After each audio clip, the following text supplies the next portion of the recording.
أعوذ بالله من الشيطان الرجيم. بسم الله الرحمن الرحيم. يا أيها النبي إنا أحللنا لك أزواجك اللاتي آتيت أجورهن وما ملكت يمينك مما أفاء الله عليك وبنات عمك وبنات عماتك وبنات خالك وبنات خالاتك اللاتي هاجرن معك وامرأة مؤمنة إن وهبت نفسها للنبي إن أراد النبي أن يستنكحها خالصة لك من دون المؤمنين. قد علمنا ما فرضنا عليهم في أزواجهم وما ملكت أيمانهم لكي لا يكون عليك حرج وكان الله غفورا رحيما. صدق الله العظیم. سورہ احزاب کی آیت نمبر 50 سب سے لمبی آیت ہے، بلکہ اس کے بعد بھی ایک آیت ہے لمبی، اور آیت نمبر 50 میں جیسے آپ کی خدمت میں بار بار یہ بات آ رہی ہے کہ اس صورت میں حضرت محمد مصطفیٰ صلی اللہ علیہ وآلہ وسلم کے لیے بہت ساری خصوصیات کا بیان ہے، تاکہ امت کے دلوں میں اللہ کے رسول کی عظمت، اللہ کے رسول کی بڑائی، ان کی تعظیم وہ مستقل سنتے رہیں، اور نبی کی جو عظمت ہے وہ لوگوں کے دل میں مضبوط سے مضبوط ہوتی رہے، اور کسی صورت کے اندر حضرت محمد صلی اللہ علیہ وسلم کے بارے میں ایک رتی برابر بھی کوئی بات اگر آدمی کے دل میں آ گئی تو آدمی کا ایمان خطرے میں پڑ جاتا ہے۔ اسی وجہ سے حضور صلی اللہ علیہ وسلم پر جیسے ایمان لانا ضروری ہے کہ آپ اللہ کے سچے رسول ہیں، ایسے ہی حضور صلی اللہ علیہ وسلم سے محبت، آپ کی تعظیم، آپ کی بڑائی، آپ کی عظمت، آپ کا بڑا ہونا، اللہ کے بعد جتنے مرتبے ہیں وہ سارے مرتبے آپ کو حاصل ہونا، اپنے ماں باپ سے بھی زیادہ، اپنی اولاد سے بھی زیادہ، اپنے بیوی بچوں سے بھی زیادہ، ہر چیز سے زیادہ حضور صلی اللہ علیہ وآلہ وسلم کی محبت کا ہونا یہ ہمارے ایمانوں کا حصہ ہے۔ تو اسی لیے ہمارے رب، جیسے میں نے گزشتہ کل ایک حکم سنایا، عمومی حکم تھا لیکن وہ حکم تمہید تھا آج کے احکامات کے لیے۔ یہ تقریباً 7 خصوصیتیں ہیں، 7 خصوصیتیں وہ حضور صلی اللہ علیہ وآلہ وسلم کے لیے ہیں۔ کچھ آج بیان ہو جائیں گی، کچھ اللہ نے چاہا کل بیان ہو جائیں گے۔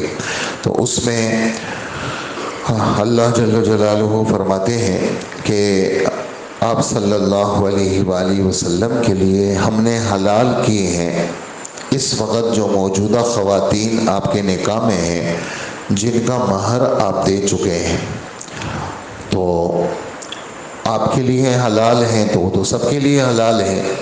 تو اس میں اللہ کے رسول کی کیا خصوصیت ہے؟ تو اس کا جواب یہ ہے کہ سب کے لیے 4 تک حلال ہے، جس کا ذکر سورہ نساء کی شروع کی آیت نمبر 3 اور 4 کے اندر اس کا بیان ہے۔ سب کے لیے 4 تک حلال ہے، وہ بھی تب جب کہ وہ انصاف کر سکتے ہوں۔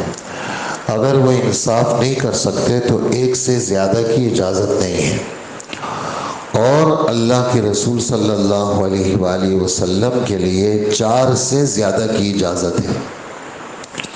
اور اللہ کے رسول صلی اللہ علیہ وآلہ وسلم جس وقت آپ کی وفات ہو رہی تھی تو 9 ازواج مطہرات اللہ کے رسول صلی اللہ علیہ وسلم کے نکاح میں تھی۔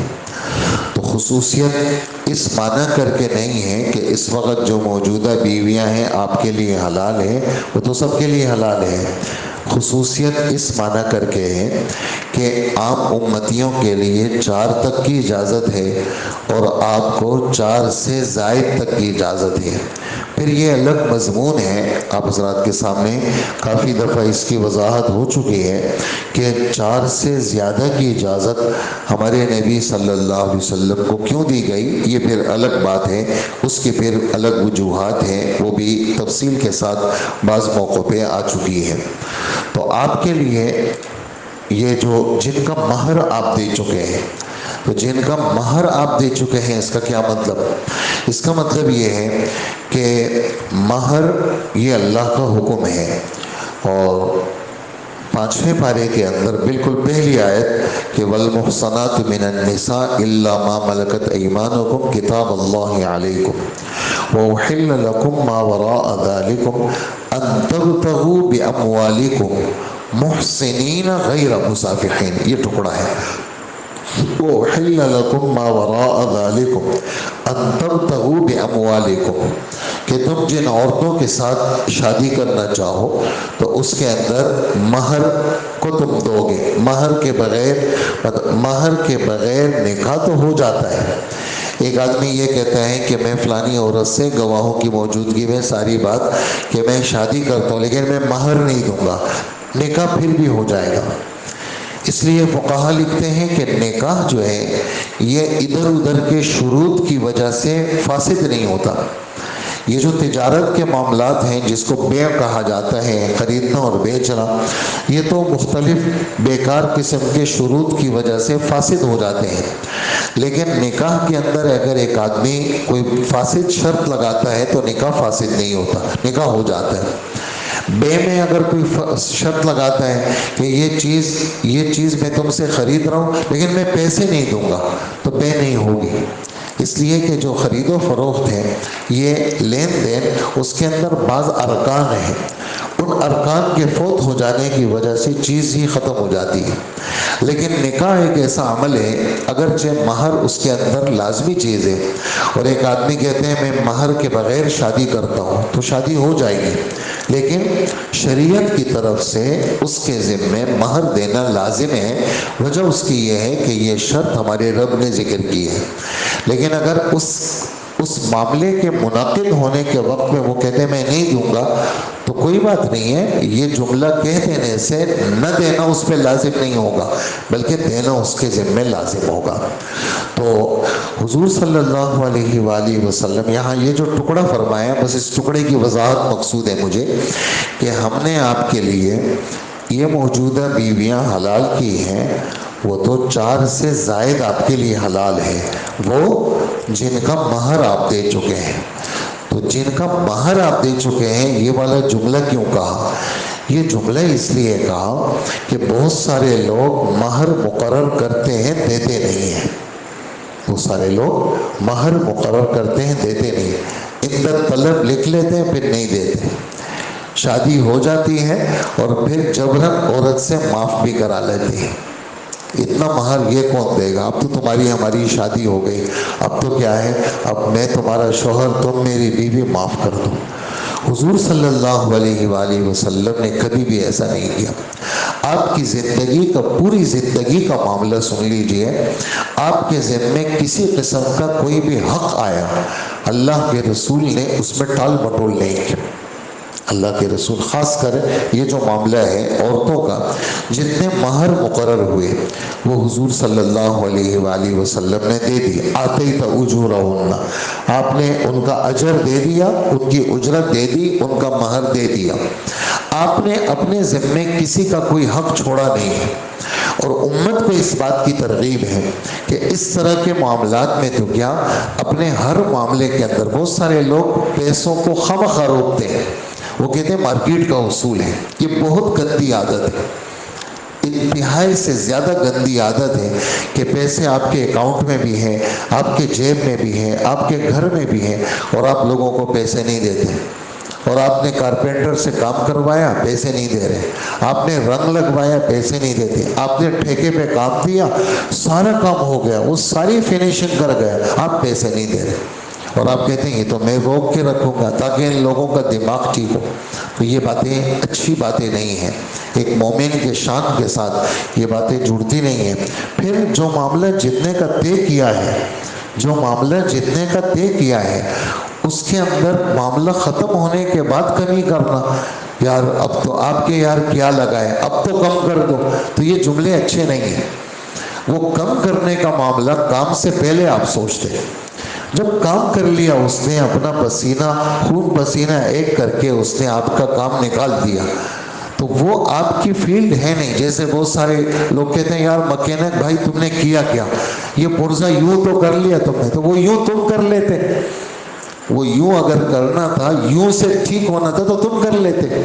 جب تم مجبوری میں وہاں چلے گئے اور تم نے اپنی مجبوری کا اظہار کیا، وہ کام ہو گیا، تو اب اس کو اجرت دے دینی چاہیے۔ تو یہ جو عمومی عادت ہے لوگوں کے پیسے روکنا، اس عادت سے توبہ کرنی چاہیے اور اپنے معاملات کو صاف رکھنا چاہیے، اپنے معاملات کو، اس لیے کہ بہت سارے لوگ معاملات کو ادھورا چھوڑتے ہیں، گواہ بھی نہیں چھوڑتے، کسی کو پتہ بھی نہیں، بچے بھی چھوٹے ہیں، عورتوں کو پتہ نہیں، اور آدمی مر جاتا ہے اور لین دین بہت کچھ رہ جاتا ہے۔ اس میں ہم نے اپنے استادوں سے یہ بات سیکھی ہے۔ ہمارے استاد حضرت مولانا حبیب اللہ مختار شہید رحمت، اچانک شہادت ہو گئی، مدرسے کسی کام سے گئے تھے، وہیں سے واپسی میں شہید ہو گئے۔ اور تو جب ان کے وہ الماریاں کھولی، ان کے وہ ڈیسک وغیرہ کھولے گئے، تو ہر لفافے کے اوپر وہ حضرت کی تحریر تھی کہ یہ پیسے اس کام کے لیے ہیں، گھر میں بھی ہر چیز پہ لکھا ہوا تھا۔ تو یہ ان بزرگوں سے سیکھنے کی چیزیں ہیں۔ بہت سارے معاملات ایسے ہیں، چھپے ہوئے اکاؤنٹ کھول دیتے ہیں لوگ، نہ بیوی کو پتہ، نہ شوہر کو، بیوی نے کھول دیا شوہر کو پتہ نہیں، اور کسی کو پتہ نہیں ہوتا، اور اس کے اندر پیسے ہوتے ہیں اور آدمی مر جاتا ہے، اور بات کہاں چلی جاتی ہے؟ کورٹ میں چلی جاتی ہے۔ کتنے سارے جگہ ہیں اس بادر آباد کے اندر کہ جو کسی کو پتہ ہی نہیں، بندہ بیٹھا ہوا ہے، کرایہ کہاں جا رہا ہے جی؟ کروڑوں کی جگہ ہے، کرایہ جناب بہت معمولی سا چند ہزار روپے وہ کورٹ میں جمع ہو رہے، کیوں؟ مالک کا پتہ نہیں۔ تو اس طرح کے اپنے معاملات کو اندھا کرنا یہ شریعت منع کرتی ہے کہ خود بھی فائدہ نہیں اٹھایا، مر گیا، بچوں نے بھی فائدہ نہیں اٹھایا، بیوی نے بھی نہیں، اور بچے در بدر پھر رہے ہیں، اور یہ جناب اس نے ضد میں آ کر کے چیزوں کو چھپا کے رکھا۔ تو ایسا ہم نہیں کریں گے، صحیح ہے نا؟ انشاءاللہ کریں گے یا نہیں کریں گے؟ ایسا نہیں کریں گے، یعنی یہ والے کام جو غلط کام ہیں وہ نہیں کریں گے۔ تو یہ ہمارے نبی صلی اللہ علیہ وآلہ وسلم نے مہر کا معاملہ ہے۔ یہاں میں نے ایک دفعہ مہر کا بیان کیا، ہمارے بہت سارے نمازی، بزرگ نمازی، وہ کہنے لگے ہم نے تو ابھی تک مہر نہیں دیا، میری تو 70 سال عمر ہو گئی، اور میری تو شادی کو بھی 50 سال ہو گئے، اور میں نے تو مہر بھی نہیں دیا۔ اور آپ کہہ رہے ہیں مہر تو ایسا ضروری ہے کہ بندہ مر گیا تو جیسے قرض کو میراث سے نکالا جاتا ہے، ایسے ہی مہر کو نکالا جاتا ہے، ایسے ہی مہر کو نکال۔ اس لیے مہر کا معاملہ کیا ہے؟ ہمارے نبی صلی اللہ علیہ وآلہ وسلم نے وہ مہر کو ادا کیا ہے، اپنے ذمے کسی کا حق نہیں چھوڑنا۔ ہاں، جب بھی کوئی معاملہ، کہیں ہم رہتے ہوں، وہاں معاملہ بالکل صاف ہونا چاہیے، مارکیٹ کا 1 روپیہ میرے ذمے نہ ہو، اور اگر ایسی کوئی میرا بہت اعلیٰ قسم کا لین دین ہے، پھر بھی میری سب چیزیں کیا ہوں، آج کل تو سب چیزیں کمپیوٹرائز ہیں، سب چیزیں اور جو ہے وہ محفوظ ہو جاتی ہیں۔ اکا دکا کوئی تو مسلمان ہوگا جس پر میرا بھروسہ ہوگا، اور میرے کچھ نہ کچھ معاملات کا اس مسلمان کو پتہ ہونا چاہیے۔ تو پہلا حکم یہ ہے کہ ہم نے یہ موجودہ بیویاں آپ کے لیے حلال کی ہیں، تو وہ تو سب کے لیے حلال ہے، تو اس کے اندر وجہ خصوصیت کیا ہے؟ عوام کے لیے 4 تک کی اجازت ہے، اللہ کے رسول صلی اللہ علیہ وسلم کے لیے 4 سے زیادہ تک کی اجازت ہے، ایک حکم۔ نمبر 2، وما ملکت یمینک، وہ عورت جس کے آپ مالک بن جائے۔ اس زمانے میں شرعی جہاد ہوتا تھا، اور مردوں کے بھی مالک بنتے تھے، وہ غلام بن جاتے تھے، عورتوں کے بھی مالک بنتے تھے، وہ باندھی بن جاتی تھی۔ تو جو اللہ پاک نے آپ کو مال غنیمت میں دیا ہے، وہ بھی ہم نے آپ کے لیے حلال کیے۔ اب اس پہ ایک سوال اٹھے گا کہ وہ تو سب کے لیے حلال ہے، جو بھی مسلمان کسی بھی عورت کا مالک بنتا ہے تو وہ تو اس کے لیے کیا ہے، وہ تو اس کے لیے حلال ہے۔ تو اس کے اندر وجہ خصوصیت کیا ہے؟ تو اس میں وجہ خصوصیت یہ ہے کہ عام آدمی یعنی عام مجاہد وہ تب کسی کا مالک بن سکتا ہے جب اس کو امیر المومنین مالک بنائے کہ بھئی یہ مال غنیمت آیا ہے، یہ آپ کے ملکیت میں ہم یہ چیز دیتے ہیں، تب جا کر کے وہ مالک بنے گا۔ لیکن محمد صلی اللہ علیہ وآلہ وسلم ان کا معاملہ ایسا نہیں ہے، وہ جس عورت کو چاہے اپنے باندی ہونے کے لیے منتخب کر لے، اس نبی کو اس کی اجازت ہے۔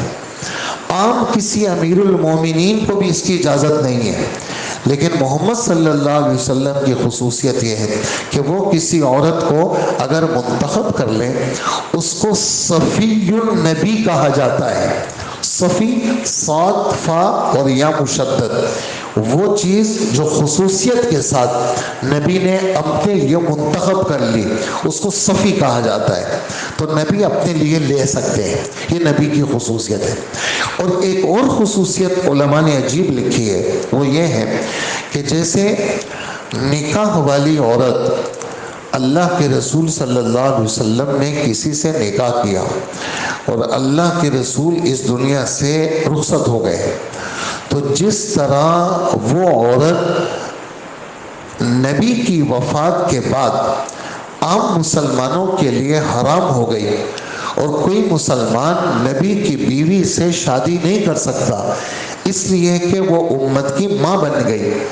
کوئی مسلمان نبی کی بیوی سے شادی نہیں کر سکتا، اس لیے کہ وہ مسلمانوں کی ماں بن گئی۔